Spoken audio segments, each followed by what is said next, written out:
Hello everybody, and thank you for joining me. My name is Brigitte Gabriel, and I wanted to share with you my story.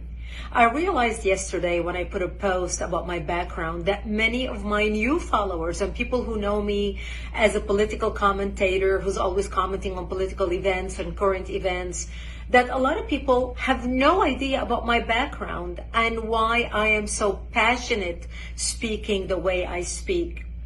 But let me share with you my background, and you'll understand where this passion comes from, and why this week has been so difficult for me watching what's happening in the Middle East.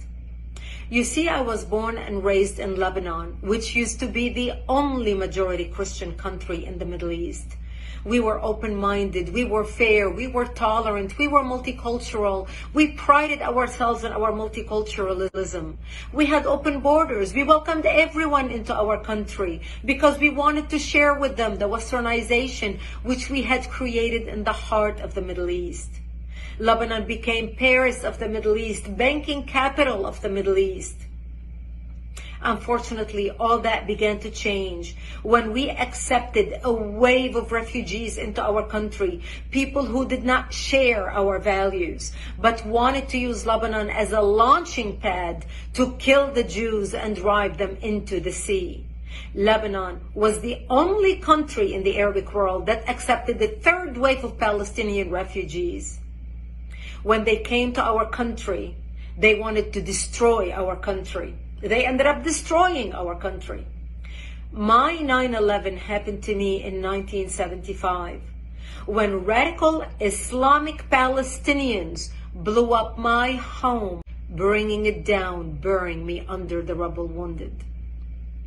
I ended up in a hospital for 2.5 months. And as I laid in a hospital bed, hooked up to IVs, I would ask my parents, why did they do this to us? And my parents would tell me, because we are Christians, they consider us infidels and they want to kill us.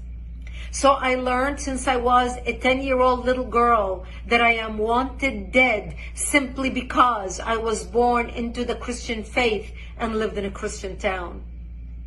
We ended up leaving the hospital and coming back home, but my home was no longer the home I left. I ended up living in a bomb shelter underground in an 8x10 room without electricity, without water, and very little food. And that's where I lived for the next 7 years of my life, from the age of 10 till the age of 17, robbed of my youth. The Palestinian Islamists cut off all water supplies to our town, cut off electricity, cut off food.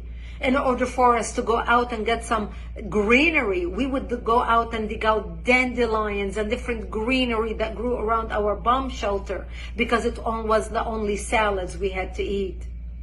To get some water, we would crawl into a nearby spring to get some water because we were surrounded by Islamic Palestinian snipers shooting at us. And every time we left our bomb shelter to the spring to get water, we would say our last goodbyes because we did not know if we're going to come back alive or dead just to get some water. This became my existence. I remember a few years into the war, in the beginning we thought it's going to be a couple weeks. Then everybody's going to see the massacres that the Palestinians are doing to the Christians in Lebanon. How they put their heads together with the Muslims in Lebanon and declare jihad on the Christians.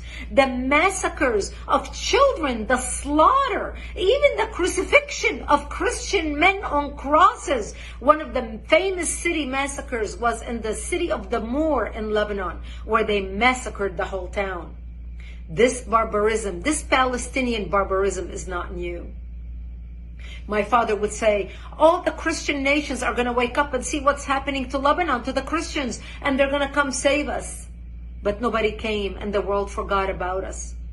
I remember 3 years after living in the bomb shelter, I was 13 years old, and one of our militia, one of our Christian friends stopped by. And he said to me, Brigitte, we heard a lot of chatter on the radio, and we believe tonight we are going to be slaughtered. And he said, if I don't see you tomorrow, I wish you a merciful death. And he left. And I remember at the age of 13, dressing in my Sunday best, my Easter dress, because I wanted to look pretty, because I knew that when they come to slaughter me, there would be no one to bury me. And I wanted to look pretty when I'm dead. And I remember my mother combing my long black hair as I sobbed, begging her, I don't want to die. I'm only 13 years old. Please do something. I don't want to die. And there was nothing my mother could say to me. And I remember sitting in the corner of our bomb shelter, and my father started reading from Psalms. I shall walk into the valley of death and fear no evil, for thou art with me. And my parents said to me, when they come to slaughter us tonight, we will create a distraction. You're an only child. You're a young child. We lived a long life.